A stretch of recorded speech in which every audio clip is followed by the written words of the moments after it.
This is Israeli Technology Founders Speak, a podcast of conversations with successful Israeli high-tech and biotech entrepreneurs. With your host, Avraham Hermon.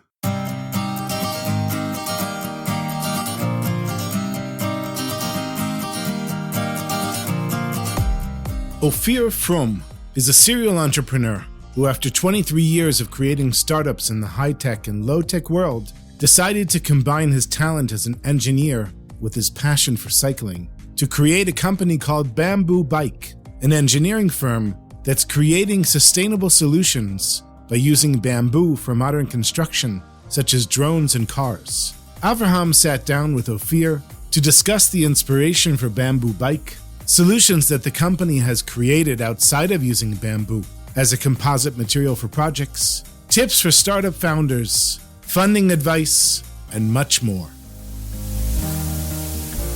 This podcast is a creation of JMB Davis Ben David, an intellectual property law firm serving clients around the world.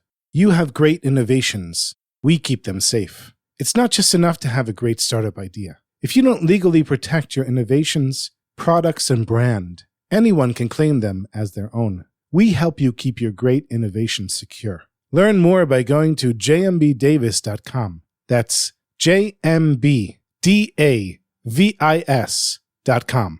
Today we're going to talk about Bamboo Bike, which is your idea, your company. Tell me a little bit about yourself. I'm 53 years old. My education is electronics and computers. I graduated from the Technion. I'm 27 years in high tech, set up several startups in Israel, in Japan.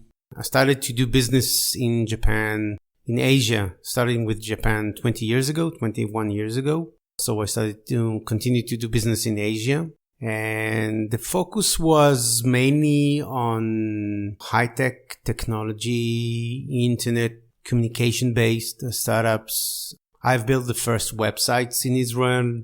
As time went, I started to think about, like everyone else I think about now, how to do sustainable things, greener things, more environmental friendly. And this is how I came to Bamboo Bike. So Bamboo Bike is an environmentally friendly solution to a problem. Let's talk a little bit about the problem that Bamboo Bike is coming to solve. Bamboo is a very ancient plant. It's a very strong plant, being used for building palaces in India. It's actually, in ancient India, it's considered to be a sacred plant. Mm-hmm. Actually, the first bamboo bicycle was actually made, at least according to Google, 1896. Wow. It was the carbon bike of its time. Carbon fiber, right? Yeah. By the way, this is how we call it right now. We call it, and we have registered the name NCF, natural carbon fiber, because it's a natural carbon fiber. It's cellulose, which is primarily carbon and hydrogen and oxygen, right? That's cellulose. And it's a very interesting plant. It grows very fast, up to 4 centimeters per hour. Wow. It's a kind of a giant grass.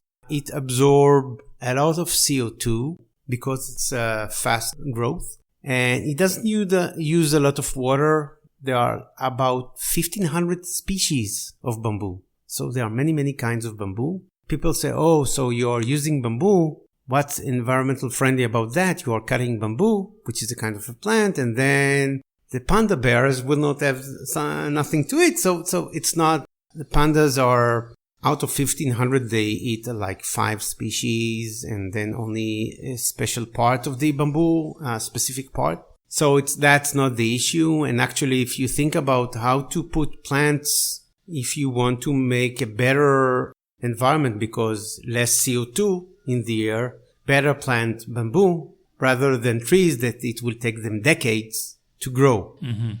So bamboo is a very special plant. It was there all the time, and even until now in China, in Hong Kong, in modern buildings up to 50 stories high, the scaffolding are made from natural bamboo. Wow. I'm not talking about, if some village in rural areas or I don't know, in ancient times. I'm talking right now. Mm-hmm.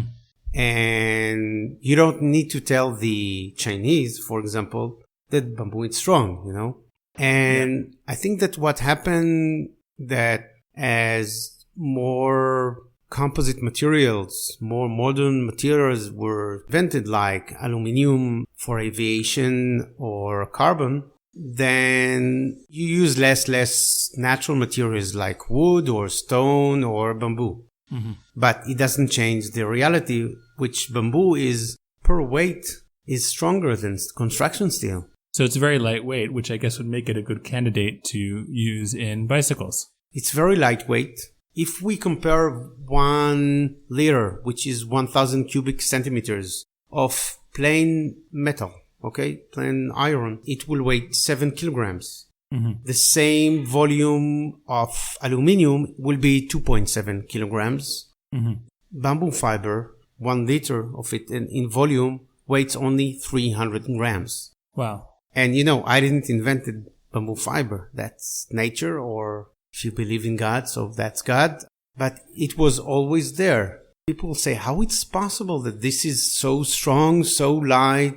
It's not logical that a very ancient natural material will be like that. And I say, there is a field in technology and materials called biomimicking. We are trying to produce something that will be as strong as a spider web because it's very, very strong and it's totally natural. And that's the same with bamboo. Now, another amazing thing about bamboo, which, you say it's very light, it's very strong. Why don't everyone is using that? And the reason is because of the price and not what you think about the price. 1 ton of aluminum cost over $2,000. 1 ton of bamboo poles cost about $20. Wow. And actually, since the industry, how to profit from this is the percentage of what you sell, instead of let's say you want to profit something and then add the percentage. But since it's only profiting from the percentage of the product or the material, then no one wants to really do commerce on bamboo. Mm-hmm. So there's less of a market for bamboo just because it's so cheap, you're saying? Yeah. So you're solving an environmental problem because currently there are bicycles and other methods of transportation that are made out of steel, aluminum, and other materials. And you're saying we can use bamboo instead, right? Yeah. So let's talk a little bit about what sort of methods of transportation, what sort of vehicles do you have in mind, or have you been? Well, we started with bicycles because we thought, and this is why we call the company Bamboo Bike, obviously, because we didn't want to build a furniture, chair or a table. We thought about something very cool, like a bicycle. But right now we are in a status that companies are reaching us. For example, I told you regarding the strength per weight for drones, it will be lighter if it will be made from composite bamboo plates and not carbon. And also, the reason that the army is looking for solutions that are sustainable, you will be amazed because carbon and fiberglass are toxic. You don't have a place to bury it. It's a problem. This is why still the crates for bullets, which is something that you use a lot, are still made from wood. Mm-hmm. Because you could dispose of them easily. And you cannot make wooden drones. So we are approached by companies that are looking for sustainable solutions. I can tell you that in 2 months ago, within an online virtual exhibition, EcoMotion, which is the largest e-mobility exhibition in Israel, I was talking with the head of circular economy in BMW, and they have a problem because right now they need, according to the European Union laws, is at least 95% of the car must be recyclable. Wow. 95%, and it's going up. It was 80 something, went 95. I'm not saying that they are doing that, but the material. And so plastic is a big no-no. Right. Even if in psychology, you think about bamboo, maybe it's not so strong, but for things that doesn't have to be so strong, you can put, instead of plastic, some kind of a composite bamboo boards in the dashboard or something like that. what's nice about bamboo, because it's a natural material, it will not be harmed by UV like plastic. Sometimes I talk with people, what do you think? Let's say you have a seat of a bicycle. It will be from plastic or something, or it will be from a natural leather of an animal, like a cow or something. And people say, oh, the natural thing will decay in the plastic. Yes. No, I'm saying the opposite. The plastic seat of the bicycle will be very sensitive to the UV, and the leather that is made from a cow, for example, the cow is living 70 years, under the sun. Nothing happened. So natural materials are actually very strong. I can tell you that the recent project that we are doing right now in India, for example, we understood a year and a half ago that we cannot travel to India because of COVID-19. Then I say, okay, let's put a post on LinkedIn, not advertising, that we're looking for investors and partners in India because we want to solve the e-mobility problem in India. And we got within 2 weeks about 500,000 responses. Wow. So we did something good. Now, you can say 50% of that was because we're talking about April, May, June 2020. All the big investors and managers and CEOs in India were sitting at home doing nothing.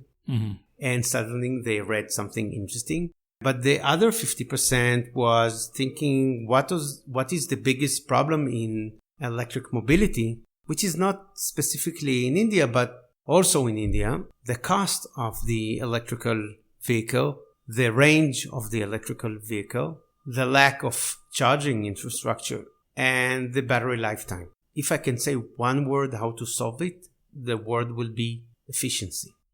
Now, when we think about the most common vehicle in India, you're talking about a rickshaw, a three-wheeler.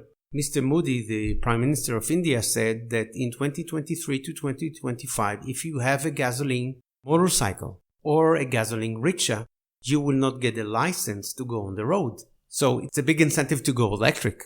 But the problem is the rickshaw companies and motorcycle companies have done was, okay, we have a rickshaw, which is petrol-based. Let's remove the tank and put a battery. Let's remove the engine and put a motor. They rigged the petrol one or retrofit it with electrical parts. And this is very not efficient.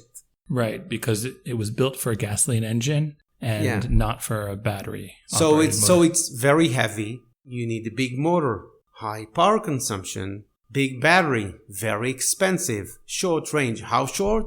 If a petrol rickshaw can reach more than 200 kilometers per tank, very small tank, an electric rickshaw can reach 50 kilometers. It is ridiculous. And yes, you have the charging infrastructure problem, and then you have the battery lifetime issue. But the thing is, if you make a carbon rickshaw, which in my case is a composite bamboo rickshaw, it is very lightweight. How light? 150 kilos instead of half a ton. Wow. Okay, so I don't need to tell you physics. If you have a very light vehicle, you need smaller motor, less power consumption, smaller battery, lower cost, higher range. But then still you have a problem with the infrastructure and the battery lifetime. So to solve that, what we have done, say, okay, with a big rickshaw, heavy rickshaw, the power consumption is so high, we cannot charge it on the way. But if it's a very small rickshaw, regarding smaller power consumption, sometimes like 1/5 or 1/10 of the power consumption, you can put on the rickshaw. If you look on the rickshaw from the above, you have about 3 square meters roof. You can put a solar panel. Wow. And it will still be lighter than a standard rickshaw. Still. So you can charge when you go. And so you don't need to stop to charge, which is another pattern that we have, but you don't need to stop and charge, and you don't have any range anxiety. And regarding cost per kilometer, at least until now, no one is taxing the sun. Currently, right? Currently, no one is taxing the sun. But then we had the last problem, which was the temperature in India, which is the average is about 40 degrees Celsius, and the battery needs something like 15 to 20. So it's twice the temperature that the battery needs. So the batteries are actually, the cells are being boiled. Mm-hmm. So you get something like half a year to a year warranty on the batteries, which are in rickshaw. Maybe in a car it's 40%, 30% of the cost. In a rickshaw, it's about 2/3 of the cost. Mm-hmm. So you need a very reliable battery. And we found a way to have a battery that can sustain up to 55 degrees in the shade. Okay, no, I'm not talking under the sun. So we sold that. This is the reason why a lot of investors in India were interested. And we are in negotiations. It's taking a very long time, but we are progressing there. COVID-19 and such. Mm-hmm. Can you talk a little bit about what was the inspiration? Was there some sort of spark that said you woke up one day and said, "Hey"? You're giving me goosebumps. Yes, obviously. I was dealing with high-tech products and services all the time. About 15 years ago, while I was riding my mountain bike, which was back then an aluminum-based one, specialized brand. I got the ability to see your bamboo-based mountain bike. Yeah, this is the current one.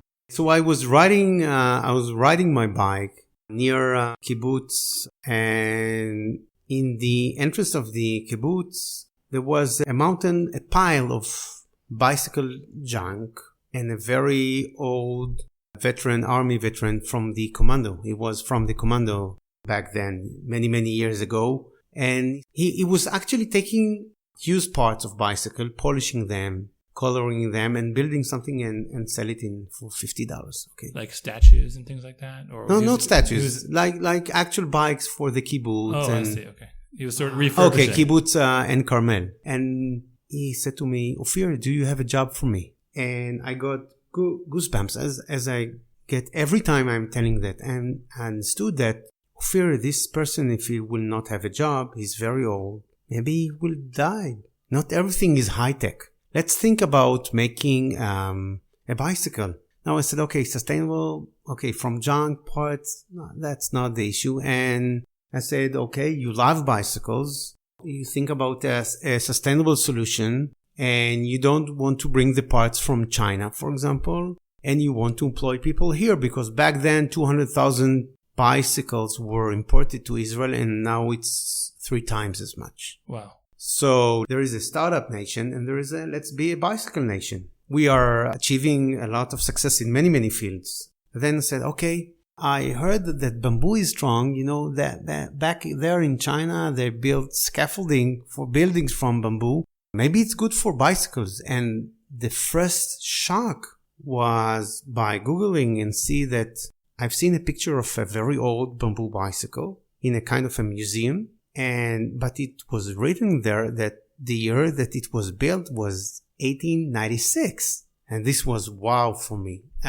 It seems that bamboo was considered to be the carbon of its times. If you wanted to have a very lightweight furniture or a lightweight sport bicycle, it would have been built from bamboo. Actually, the rims of the wheels until the 1940s in sport bicycles were made from bamboo. Wow. And, and then you had aluminum and carbon and other composite materials. So people forgot about bamboo. But that was the moment of inspiration, meeting this guy and deciding to make bamboo bicycle. So did you give him a job in that? Yeah. He was building the first bicycles. He was the one who was building the bicycle. Now he's too old. But from time to time we speak and, and we meet. Because right now we are a kind of an engineering company that are using bamboo as a composite material to do projects.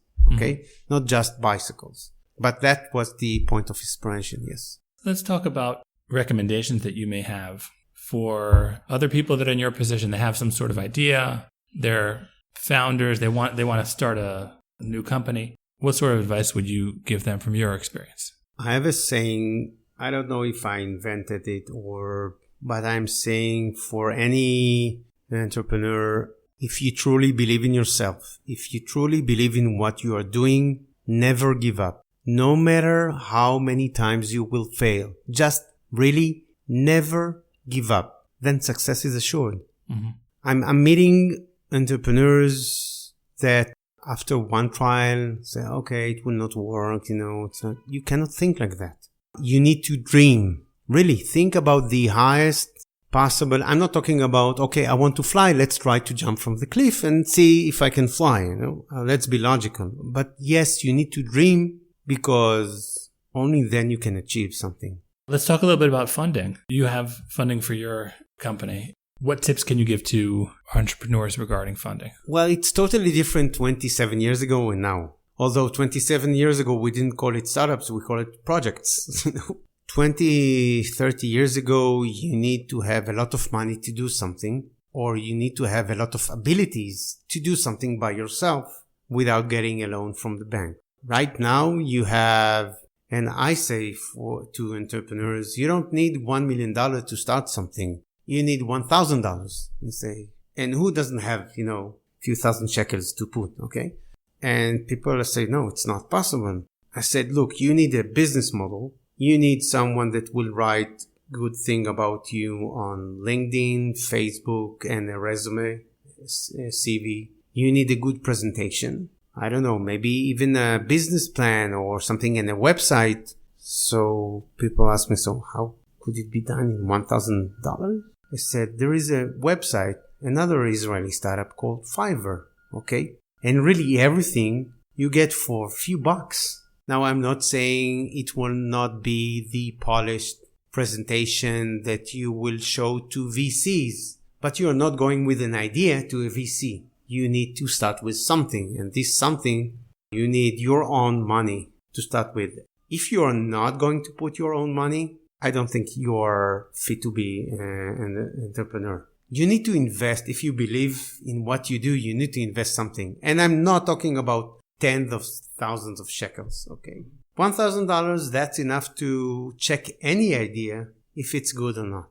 So you're saying take small steps. Start out slowly. Very small. We call it, right now, we call it bootstrap, But it was always like that. I was always in all my startups using my own money to start with. Mm-hmm. Didn't know it was called bootstrap, okay? Mm-hmm. Proving to myself. Again, doesn't matter how many times I fail. I tried again and again. For example, with bamboo, it took me 7 years to reach to a bamboo species out of 1,500 that will not crack. 7 years. Took me another 2 years to pass one of the strict German certification called TUV SUD, which is a very strict level of certification because I can buy a certificate somewhere from Poland or Russia or I don't know. No, I went to the German labs to get TUV on the bicycle. Mm-hmm. But in any case, you can start step by step. There are methods right now. And actually, since I'm not flying every month to China right now, I have a lot of time, and investors sometimes come with the idea to me, or an entrepreneur comes with an idea to me. Sometimes after investing already 100,000 shekels in something without any business model. Mm-hmm. Yes, I'm going to fly to the States and then I will do this and that. Wait, do you know what is your market? What price are you going to sell? And you understand that. So there is a structure, there is an order how to do things. But regarding funding, you don't need to start with $1 million. Mm-hmm. After that, in Israel, for example, you can get grants from the Israel Innovation Authority. You can get loans, subsidized loans from the bank. You can do crowdfunding. I recommend to go to investors as a last option. Mm-hmm. Because, an investor will want to control the company. It is not for sure that he wants the company to succeed. He wants to enter at a very low value stage of the company and exit at a very high stage. They don't care. And this is why many startups that you hear about are raising money. But how many of them are actually succeeding to stay and become a company? And it's very few. Right. So you're saying if you get an investor, then make sure the investor is interested in what's best for the company, for the future of the company. Yeah. All right, Ophir, thank you very much for taking the time, for inviting me to your beautiful place here on Mount Carmel, and for showing me your bamboo products and talking with me about the technology and about your experience. You're welcome. I appreciate it. Yeah, thank you.